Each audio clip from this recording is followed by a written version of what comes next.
कि किसे बताएं अपनी बर्बादी का हाल, किसे बताएं अपनी बर्बादी का हाल। जिसे बताया करते थे उसी ने तो बर्बाद किया है हमें। अरे उसी ने तो बर्बाद किया है हमें।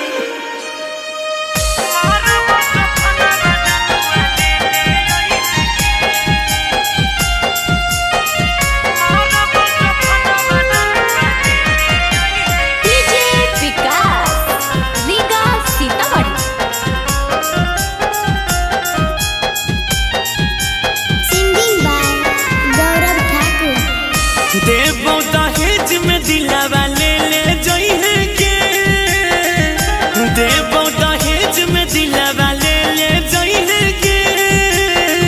मरबो कफनवा जनुआ ले ले ओइहे के, मरबो कफनवा जनुआ ले ले ओइहे के। पिया जी के सथिया बतिया नहीं भूलइहे के, राजा जी के संगे बतिया नहीं भूलई है के। मरबो कफनवा जनुआ ले ले आई है के, मरबो कफनवा जनुआ ले ले आई है के। मरबो कफनवा जनुआ ले ले आई है के, मरबो कफनवा जनुआ। डीजे विकास रीगा सीतामढ़ी गणपति रिकॉर्डिंग स्टूडियो भवानीपुर।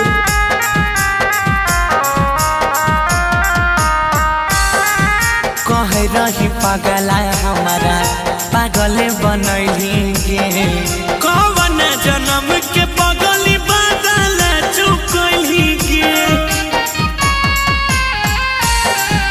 कह रही पगला हमारा पागले बनैली गे, कौन जन्म के बदल चुकली गे। जाके ससुराल नहीं बदल जइहे के, जाके ससुराल नहीं बदल जइहे के।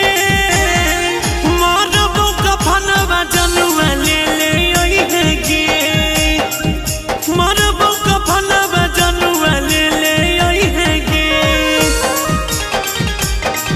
मरबो कफनवा जनुआ ले ले ओइहे के, मरबो कफनवा। डीजे विकास रीगा सीतामढ़ी गणपति रिकॉर्डिंग स्टूडियो भवानीपुर।